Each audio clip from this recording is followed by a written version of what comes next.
Цивил медија. Каква е релацијата на општината Кавадарци со централната власт? Како се одразува незавршениот процес на децентрализација на државата, на локалните политики и практики во оваа општина? Јас како единствен градоначалник кој што сум во урбана средина од редовите на ВМРО ДПМН и како победник од тие последен циклус на локални избори, од спротивната страна имаме влада, односно власт предвоена од Социјалдемократскиот сојуз, кој е директно противник на нашата партија ВМРО ДПМН и недовршениот процес за децентрализација кој што сами го спомнавте. За волја на вистината до ден денеска, од мојот мандат еве година и 7 месеци, имаме супер релации, супер соработка. Морам тоа вака конкретно и јасно да го кажам, да не го политизирам и да го вртам од било која страна. Така да сите стратешки проекти кои што беа во мојата изборна програма заедно со мојата партија ВМРО ДПМН се поддржани од владата. Тоа се неколку проекти постратешки влезот во Кавадарци, Западен булевар, изградба на мост во селото Ваташа, реконструкција на повеќе патишта и во делот на предучилишната заштита, детската заштита, каде што добивме сега грант од 850.000 евра за комплетно изградба на нова градинка преку Министерство за труд и социјална политика преку Светска банка. Сакам тука да кажам децитно дека покрај тоа што можат, ако сакаат, заради тоа што не се завршени процесите на децентрализација, да обструираат и да на некој начин ја кочат општината. За волја на вистината, кавадарчани и јас како градоначалник имаме успех по тој пат и немаме никаква пречка во делот на тоа што централната власт е на друга страна во делот на општинската власт.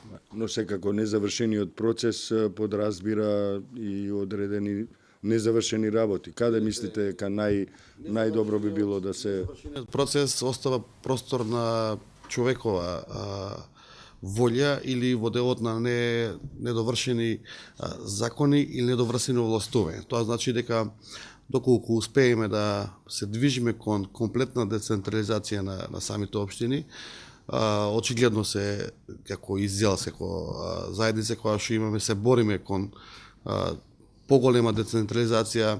Тоа е во делот и на образованието, тоа е во делот и на јавниот ред и мир, кој што е директен проблем засегнат на општините. Тоа е во делот и на блок дотациите и на повртот од ДДВ, кој што сепак е се уште на 4,5% од вкупниот ДДВ кој се влива во буџетот на државата.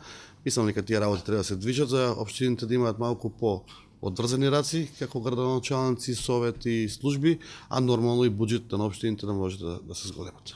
Кога дојавте на власт како градоначалник во 2017 година, уште во првите месеци покажавте иницијатива во делот на заштитата на животната средина. Имаше неколку интересни, невообичаени, а во смисла на буџет не премногу скапи чекори што ги направивте. Каков беше одзивот на јавноста, а секако и на институциите на централно ниво, на тоа што вие го предложивте во тоа време, направивте неколку чекори, до каде е таа работа? Во делот на заштита на животна средина и екологијата, просторот е многу голем и се мислам дека и како централна власт, и како држава, и како општини сме се уште на многу ниско ниво. Почнавме да покреаваме неколку иницијативи со кои се покажавме дека можеме да мрднеме од мртва точка со помалку средства, со помалку пари да постигнеме барем намалување на животна средина, на амбиенталниот воздух и така натаму. Успеавме да инсталираме 4 мерни станици преку донација од Универзитетот Гоце Делчев од Штип. Тие 4 мерни станици ги имаме онлайн и детектираме сите проблеми кога, каде и во кое време се случува пример амбиентално загадување, ветрови, дождови и сите работи ги мериме на тие мерни станици кои се од голем прилог не само за моменталното загадување, него и за анализа на правење, пошто сме и земјоделски регион, за правење анализа во делот на почвата, во делот на врнежи, во делот на температури, сончеви денови, така да можеме понатаму да влечеме анализи, да ги намалиме и самите пестициди кои што ги ставаат лозарите при лозарството со претходни анализи правени во делот на кога и како треба да се заштити самата земјоделска култура, да речеме. Направивме повеќе субвенции во делот на грејни тела. До сега 2 пати имавме повик за грејни тела, дадовме повеќе од 300-350 грејни тела, замена односно на поеколошки грејни тела. Направивме кампањи 2 пати до сега во ова година и 7 месеци. Дадовме велосипеди како со донација. Голем интерес беше.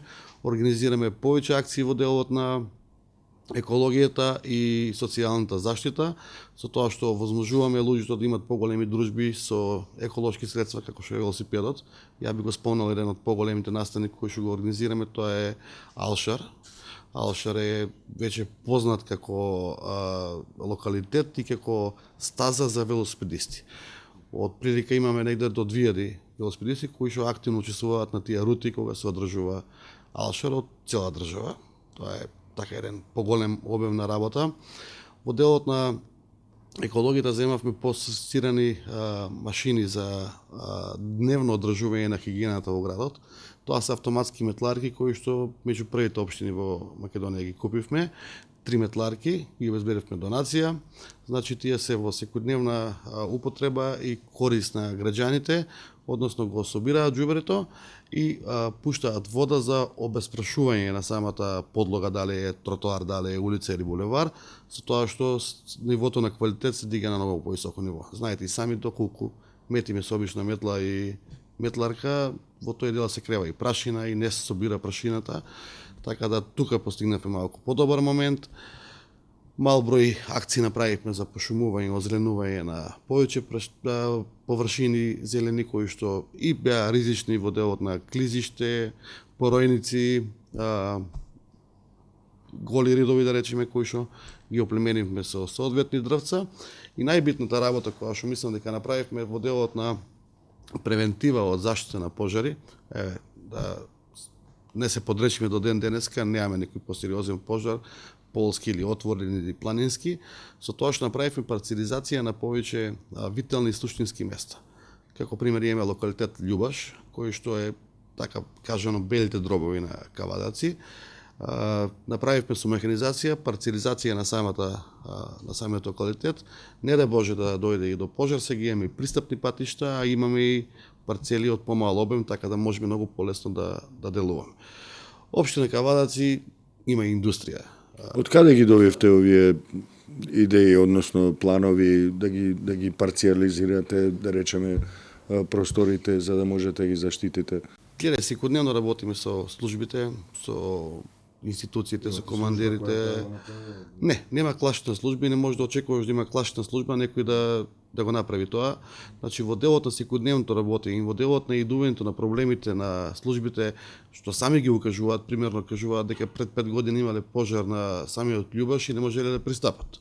Од таму ни дојде идејата дека треба прво да направиме пристапни патишта до таму, парцелизација, доколку не да Боже се зафати некој одреден регион со пожар, да има пат како да стигнеш до таму и да го отсечиш пожарот за да не се прошири во другата парцела. По начин спонтани идеи во делот на секојдневната комуникација со нашите служби и институции. Во таа смисла, дали Министерството за животна средина има некаква функција во поддршката на вашите идеи? Каква е вашата релација со нив? Што мислите за нивната работа? Мислам дека Министерството за животна средина треба малку поактивно да работи, да се екипира. Едно од поновите министерства кои што ги имаме и дека треба насочување во делот прво на заштита на тоа што го имаме, а после и проширување нормално во делот на самата природа, региони, локалитети и така натаки. Јас сегаш сум поборник за прво да се го заштитиме она што го имаме, а после да почнеме да градиме и да доградиме тоа што треба. Нормално, паралелно, доколку се движиме е подобро, меѓутоа, ако не си го заштитиме сегашното, или тоа што го имаме, а градиме ново, а ова ни на некој начин опаѓа, тоа е за мене недопустливо.